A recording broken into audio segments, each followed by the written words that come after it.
Hi guys, this is the Rosie Whispers again, and I thought I'd start back up with, it's not the Princess Tales, I apologize, it's the Princess Test, but it's part of the Princess Tales, as you can see. And I got to chapter 3, so I'll start with chapter 4, and I'll read a couple for about 15 minutes or so. So, I'm gonna put you down with different books this time. And, okay, here we go.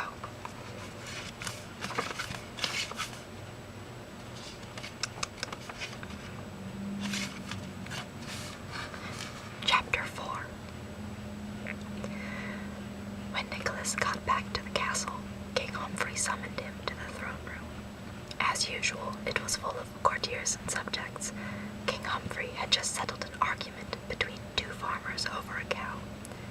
When he saw Nicholas, the king ordered everyone to leave. The only ones left were the king, the queen, the prince, and the chief royal window washer who was cleaning the stained glass windows. "Son," King Humphrey boomed, "we are growing old or advancing in years. We should like to abdicate, but before we do, you must wed or get married." Nicholas thought of Lorelei, and his heart started to race. I just meant we must find you a true princess, Queen Hermione interrupted. The descendant of a long line of royalty, a noble maiden with, well, that eliminates Lorelei, Nicholas thought. Her pretty, rosy cheeks alone would rule her out. "We've devised a test," the king said, "or an examination. But what if I don't love the true princess?" "You'll love her," Queen Hermione said. "She'll be just right for you." "No, she won't," thought Nicholas. "You'll make yourself love or adore her," King Humphrey roared, "or we'll abdicate in favor of Archduke Percival." Nicholas hated the Archduke. Percy threw his servants into the moat if they did something wrong, or if he felt like it. He would be a terrible king.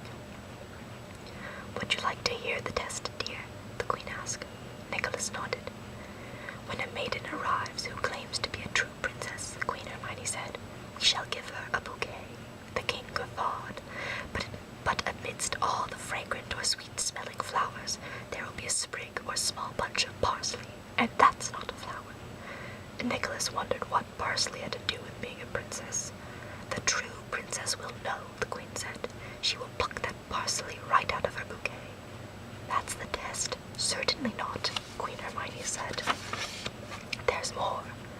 We shall serve her a salad, a beautiful salad, except," King Humphrey said, chuckling, "right in the middle there will be a bit, a speck," the queen interrupted, "the merest fleck.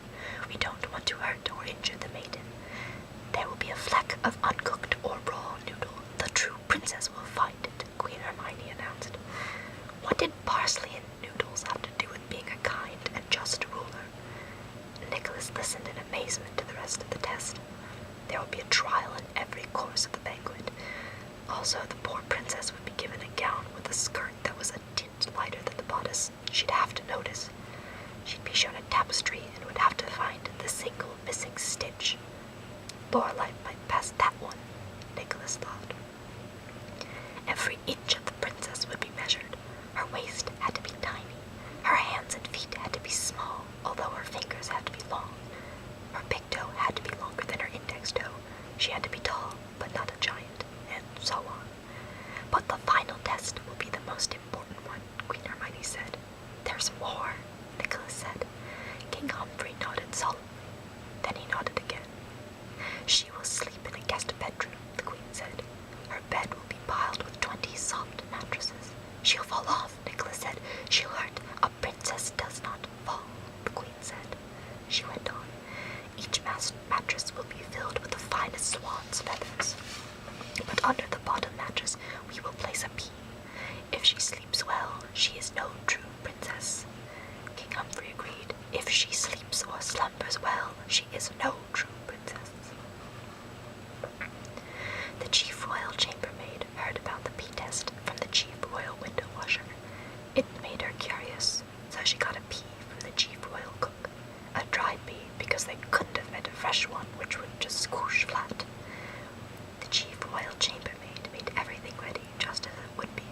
mattresses under her. She doubted she would feel a watermelon. She didn't think anybody could feel the bee, true princess, fake princess, or any other kind. The chief royal chambermaid climbed down and yanked off a few mattresses. Then she climbed back up. She still couldn't feel the bee. She pulled off more mattresses and tried again. Nothing. She took off all of the mattresses except the bottom one, but she still couldn't feel anything. She checked under the mattress. There it was. Well, she was no princess. Maybe a true princess could feel a bee under 1 or 2 mattresses, but under 20, not on your life. Chapter 5. Sam got ready for his trip to the earldom of Pildeneu. The earl was his only noble customer. Sam made enough from this one job to keep Lorelei in silk girdles and embroidery thread for a year. He said a long farewell to Lorelei in front of their cottage. "Be sure you wear your shawl at night, honey." "I will, father." "Be sure she does, Trudy. I don't want her to get sick." "Yes, master," Trudy said. "Would that be a good way to bump her off? Let her catch cold and die. And make her eat enough, Trudy. You have to keep your strength up, sweetie pie." "Yes, master," Trudy said. "Should she starve, Lorelei?" "No, it would take too long. Here, sweet, give your old daddy a kiss." Lorelei hugged him. "I'll miss you, father. Hurry home." Sam climbed up to the seat of his wagon. He flapped the reins and the old mare started to trot. Lorelei wiped away a tear. She turned to Trudy. "We'll just have to keep each other company," she sniffled. "We'll have a lovely time, won't we?" "Yes, lass. Yes, indeed." King Humphrey wrote a proclamation to announce the search for a real princess. "Hear ye, hear ye, or listen well. Insofar and insomuch as we, King Humphrey, supreme ruler and monarch of the kingdom and monarchy of Biddle."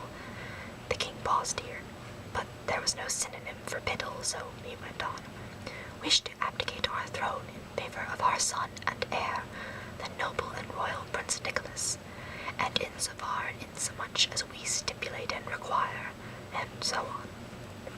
The next important part came at the very end. "And said princess must satisfy us, King Humphrey, supreme blah blah blah, that she is in her person and herself a completely and utterly true princess. Our judgment on this matter, or in this respect, shall be final and without appeal." Below that King Humphrey signed, "King Humphrey, or supreme ruler of Biddle," as was his habit. The royal seal was affixed, and the proclamation was complete, and finished too. Except for one thing.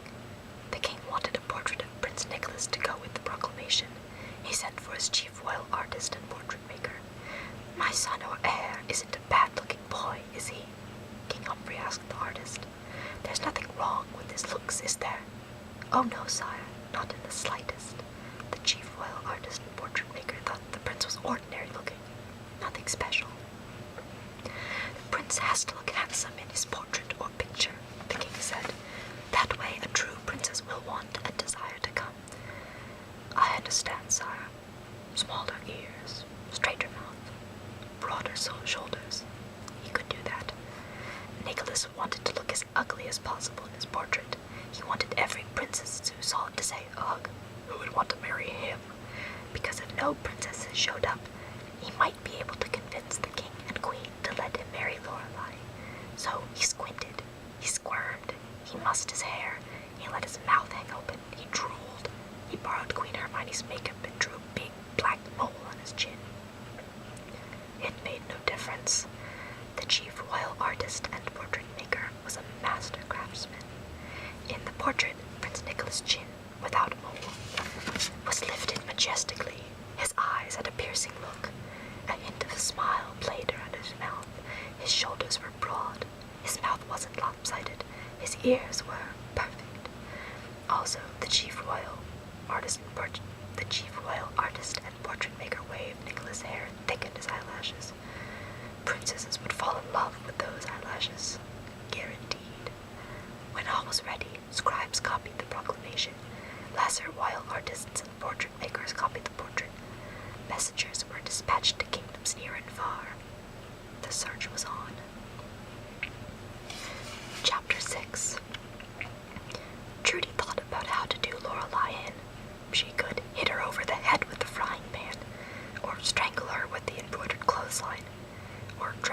village square and push her out of the clock tower. Any of those would be lots of fun, but she'd be caught. Those dopey villagers liked Lorelei. It should be easy to finish her off, Trudy reasoned. After all, Her Highness was in bed, sick or hurt 3 times a week without anybody doing anything to her. Why, she could murder herself one of these days without Trudy having to lift a finger. Now that was an idea. The morning after Sam left, Trudy announced that she didn't feel well. You'll have to do the housework today, lass, Trudy said. I'm not up to it. Lorelei would wash the dishes and she'd get that rash again. But today, Trudy would be too sick to put on the salve, so Lorelei would swell up like a balloon and pop. And nobody would think it was Trudy's fault. Oh dear, does your stomach ache? Trudy nodded. Oh dear, does your forehead pulse? Trudy nodded. Your throat, is it hard to swallow? Trudy nodded. Lorelei clapped her hands. Then I know just what to do. You've been so good to me, dear Trudy, and now I can help you. She threw open the door to the hutch and pulled out strangely shaped bottles and odd bundles of herbs. I used to get what you have, Lorelei said. Mother made me well in a jiffy. She dumped whatever was in the bottles and bundles into a pot. Then she hung the pot on a hook in the fireplace.